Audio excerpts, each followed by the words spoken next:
Welcome everybody to this Tabby and Jack's tutorial. Today's topic is fleas and ticks, so be ready to feel real itchy by the time this is done. We're going to go over some products and flea and tick life cycles, and so you can help our customers make the best choices for their pets.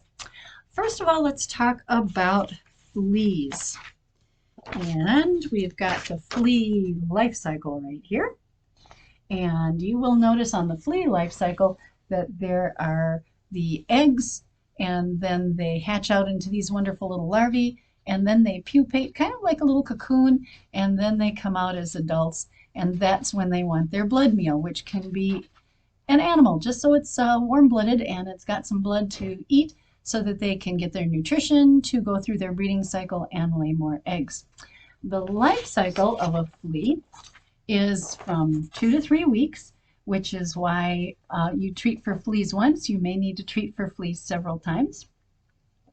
Fleas, in case you want to know why they're so awful, is first of all, the groomers will know that there's a lot of flea-related dermatitis issues. Vets, of course, will also know this, and that is an allergy to the flea saliva, which of course is left on the dog or the cat once the flea has bitten. And the protein in there is an allergen to many dogs and cats. Not all of them, but enough. The other thing that you want to be concerned with fleas is tapeworm. They are an intermediate host for the tapeworm, and that little critter goes right to the intestines and can cause all sorts of nasty things. So we want to stay clear of the tapeworms. Also, cat scratch fever. It can be carried by a flea, and if a cat is bitten and then a cat scratches you, and that lovely little thing called Bartonella can give you a terrible infection, and that's not good. And fleas, as you may know, were the problem behind the bubonic plague and typhus and all sorts of other interesting things. So fleas, and then there are ticks. And of course, we can have multiple flea infestations. You treat once, you need to treat again because you've got both adults and larvae and eggs, so you've got all these cycles going on at the same time, so you've got to treat multiple times. Then there are ticks. Life cycle of a tick. This actually may be over a year. Ticks can overwinter, and so we've got, of course, the eggs, and then they come out as tiny little six-legged critters, and then they go into their next stage and come out as adults, and they need blood meals here and here and here to make those little eggs to go from one life stage cycle to the next. Now, there are several different kinds of ticks. Three of the several that we have in Wisconsin that we need to be concerned with are the Lone Star tick, the American dog tick or the wood tick, the black-legged tick or the deer tick. These we need to be concerned with because they carry such diseases as, of course, Lyme disease, Anaplasma, Ehrlichia, Babesia, Bartonella. This one, Colorado tick fever, Rickettsia, Babesia, Rickettsia, Ehrlichia. So if anyone has known someone with a dog with these issues, they're really not much fun. So we really want to keep those at bay as well. So exposure to all of these things. Well, outside is the place for exposure, especially to ticks this time of year too, any time of year. They can be on other critters and they can get off and look for another host, and it can be your dog, it can be you. Some people say, oh, we'll just stay out of the woods in the tall grass. 2 times I've reached for the handle of a water faucet or the door on my shed, and I've seen little tick legs looking like, here comes a meal. So it's not just tall grass, it's anywhere, a nicely mowed lawn, anything. So you want to use preventative on your dog or repellent on your dog. You want to use a repellent on your cat and on yourself. So what do these look like? Well, first of all, let's talk about the different kinds of preventatives that we can use. The first thing is to have a dog or a cat that is thriving, not just surviving, and that begins in the food bowl, which is where we have the opportunity to talk with people about the best possible diet for their dog. That's another story, but as we should know here at Tabby and Jack's, if you can convince them that fresher is better. We, of course, love the raw food, the less processed foods, the air-dried foods, freeze-dried foods, canned foods, and lastly, the kibble. If they're going to feed kibble, we can get them on a good, decent quality kibble and then encourage them to use fresher treats like the freeze-dried meat treats as opposed to another biscuit. All kinds of things to help their dogs and cats thrive, not just survive. So then you've got repellent, which can be in the form of oral or it can be in the form of topical. And the oral, what we carry is two products from Earth Animal. We've got Nature's Protection, the Daily Herbal Drops. That I would suggest for small dogs and cats. That's fairly easy to use. You just mix it, give it a shake every day and mix it in with the food. And then we have Nature's Protection, the herbal powder. We have had one that has a yeast in it and this one without the yeast. I actually used this for my dogs last year and I had good luck. Did I still have some ticks? And I think I found 4 fleas throughout the year because, of course, my dogs do go outside. They can pick up a flea somewhere, but I never had an infestation in my house. This just helps the dog be not so tasty or the cat be not so tasty to the flea or the tick. Does it still happen? Yes, it still does, but really not bad. And this one is going to add garlic to the diet and all sorts of good things to bring up that vibrant health as opposed to the surviving. This helps your dog or your cat to thrive, both of these products. And then we get to the topical. You may just want to start out with a flea and tick based shampoo or a flea and tick repellent based shampoo. The ones that we have on hand have essential oils as their repellent. That's kind of the ones that we go for, is the essential oil based ones. Both of these have things like cedarwood, peppermint oil. Let's see, I think I saw a citrus or a clove oil. Read the label. These may not be appropriate for cats, but they may be appropriate for dogs, or the company may say both is fine. But always help the customer read the product label so they know that they're getting a good and a safe product for all of their animals. And then, of course, we have the sprays. And just 2 of our sprays. Again, we have an Earth Animal natural one, again, essential oil based. This one says protect and repel gently and effectively against fleas, ticks, and mosquitoes for you, your family, and your dog. They're a little concerned with cats because there are some issues with the quality and the types of some essential oils and cats. They do have a different metabolism than dogs. Although they can share some of the same foods sometimes, cats really are different creatures and we need to be a little bit more careful with them. There are essential oils out there from particular companies that are, or hydrosols, which are kind of a derivative of essential oils, which are safer to use with cats. Wonderside likes to say that they kill, repel, and prevent fleas, ticks, and mosquitoes. And of course, it's nice to get rid of those mosquito opportunities too, because of course they are vectors for heartworms. So that's another added bonus. For pets, bedding, upholstery, and carpet. So this one you could use on the bedding if you have a flea infestation. That's kind of good because of course fleas and flea eggs can remain in the upholstery, bedding, your carpets, that sort of thing. Of course, advise your customer to just do a little test spot to make sure they're not ruining a particular kind of fabric. Again, it's essential oil based. With anything that you're going to spray on and or around your pets, do not spray directly on the head or the face. If they need to get a little extra on their face because the mosquitoes are getting around their eyes or something, advise them to spray a little on their hands. These products are going to be fine. And for a human to touch, obviously, I use this, spray my pant legs, spray my arms, spray around my neck, on my hat or something like that. And so just spray it on your hands and wipe it around your dog's face and especially the ear area. And that'll be a good way to get your whole dog or cat covered.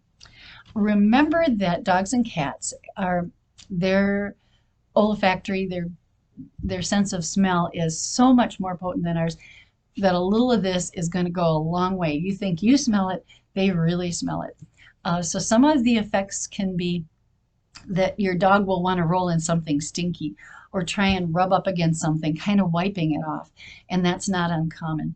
If a dog or a cat should really show agitation or really be upset with the application of any of these things that have essential oils in them, the advice is not to run to the bathtub and wash it all off, because that can just kind of spread the oils first. So if you have a basic household oil, like a coconut oil, a cooking oil I'm talking about, so coconut oil, even just a regular cooking oil, uh, dilute it with that first, then go to the bathing. That'll help. Then there are some of the more chemical products. So we've got a Seresto collar for cats, Seresto collar for dogs. We have things like the Advantage 2 Spot-Ons, and we've got the Bugs It bandana. So what I want you to know about these products is they really may not be appropriate for all animals or the household. They work in a little bit different way. If you have a real infestation, if you really need it, it's best to work with your vet and have some guidance using some of these products a lot of times. We do have them available, so it's good for you to make sure the customer understands what they're getting, and you can encourage them to read the labels, read the fine print, go to the company's website. If they don't know any particular terms, Google it and see if you can find a reputable, not just like, hey, I like my pet, so I'm going to write this blog, but something that's really more of a scientific background so that you can understand what you're putting on your dog or your cat. So what you're going to find in these are two kind of families of chemicals. One is going to be a neonicotinoid, and the other one is going to be a pyrethrin based. Sometimes a product will have both of them. For example, the Seresto collars have a combination. Both of these things work on the neurological aspect. They're going to excite the neurons, and eventually the animal who is taking the blood meal is going to die. Now, this means that in order for it to be killed, it does have to bite your dog. So some people come in and, oh my gosh, I used product A or B and I found a tick on my dog. Yep, that's true. You did, and that tick is probably now in a little corner dying, but they did have to bite your dog first. So it's not necessarily a repellent. Again, read your product. If you want to use something like the Seresto collar, you're reading kills and repels fleas and ticks. But if you're using this product here, Advantage 2, it says kills fleas, adult fleas, flea larvae, and flea eggs. Let's see.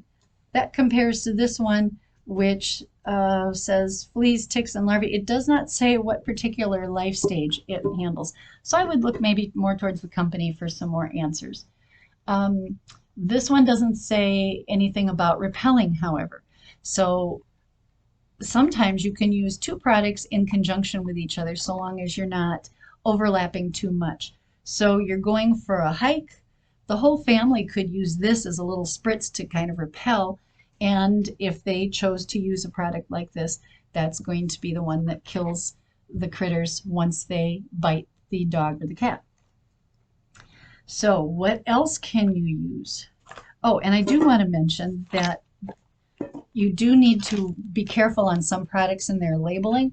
So this one, for instance, says protection for the entire family on a little green tag here. But the red part of the package does say this product is not suitable for cats because some of these compounds, chemical compounds, are very toxic to cats. And it isn't maybe just the dosage amount, it might be how the particular company formulated it. It might be a different drug than is used in their dog version. So you really have to be careful, especially in households where you've got a cat who will come up and lick the dog. I have that at my house. So I would be extremely hesitant to use some products on my dog, knowing that I have one of my cats who likes to come up and give my dog's head a wash. So this might not be suitable for someone who has cats in their home also. When it gets down to it, also that daily look to see does your dog or your cat have a flea or a tick on them, the tools to use would be, first of all, the best thing to have in your box is a flea comb. And we have two styles right here, for example. This one is a single road flea comb. I don't know if you can see that. This one is a double road flea comb, which I kind of like because it's got two rows to go through that fine hair, especially behind the ears. Other places to look for are those areas with less hair, like the groin area, inside the ears. I just pulled two off of Kaylee the other day. They were inside the ear on that nice warm exposed skin. And then also a regular brush, a comb especially, just for making sure that you get down to that skin, that you're grooming substantially, and that you get down to the skin so that you can all of a sudden feel that, oh, I got a little lump. Let's take a look at that. Is it a lump, a bump? Is it a tick? That sort of thing. And then you find one, a tick specifically, and you say, oh my gosh, how am I going to get it out? Yuck. So we've got some things that ticked off is a little spoon. You can probably see this little V shape right here. This is really easy. You slip it around the tick and just lift up and it comes right out. And then there is this, which is nice for your purse or your pocket or your glove compartment in your car. And it comes with two because we have different size ticks here in Wisconsin. So you get a great big old wood tick. You can pull out the big one. If you get a little deer tick, you can pull out the small one. And they pop right in here, and it's easy to carry around with you. So we've got a couple of different kinds of tools to physically remove that tick. What do you do with it when you get it off? Well, one of the things our groomers do is they have a tick graveyard. And why would we keep them? First of all, we like to be able to show our customers sometimes, oh, yep, this is what I found on your dog. It wasn't a bump, it was a tick. And you can see the various sizes. Each one of these little dots that you see in here is a tick. These two, of course, are engorged. They've had several days of good feeding. And these little ones maybe were still crawling or just about to bite or just going in. And at home, it's a good idea to suggest that they keep a little bottle of rubbing alcohol for their yearly tick graveyard. That way, if they have some symptoms that they're concerned about with their dog, and if they seek help from their vet, which is something we never discourage, always encourage, they can take that little bottle with them and say, see this little one? That's what I pulled off. And the vet has the opportunity to say, that's a deer tick, or that's a wood tick. And that can help look at some possibilities or eliminate some possibilities for the vet. Another way is to take a piece of clear tape, grab that little tick and stick it on there, fold the tape over, and then you've got it, and make sure it's really sealed. I did have one crawl out the edge once. And so you've got that tick kind of encased in a piece of clear tape, and you can take that to the vet as well. Extra credit. So if you want to look up some of the interesting things on pyrethrins or the neonicotinoids, of which this one is one, you could go to some place like the National Pesticide Information Center, which is this website, and put in either of these words and look up, and you can see kind of what some of the exposure risks are and how they work, so you're understanding products a little bit better. And there's a really interesting article, because Lyme disease is one of the things that we are always talking about, at Dogs Naturally magazine. Go in, look up Lyme, and I'm sure you will find the article very interesting. They always have lots of resources to go to on Dogs Naturally magazine. So I believe that is it for fleas and ticks for the moment. Thank you for watching. If you have any questions, as always, give us a holler. Thanks. Bye-bye.